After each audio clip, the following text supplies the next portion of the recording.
Na-miss kong gumawa. Tingnan mo itsura ni Mamila.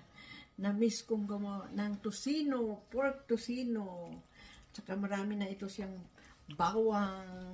Ang nilagay ko dito is sugar, bawang, ground pepper, at tsaka pineapple juice. Imamarinate ko lang ito tapos nilagyan ko ng ketchup at saka kunting sweetie para man lang hindi siya maputla. Kaya yan na.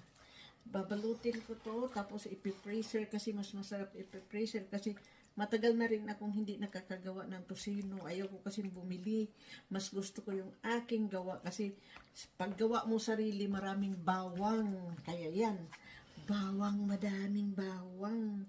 Tocino. Pork tocino siya mga anak. Pork tocino. Ayan. Sarap. Bukas. Lutuin natin to bukas.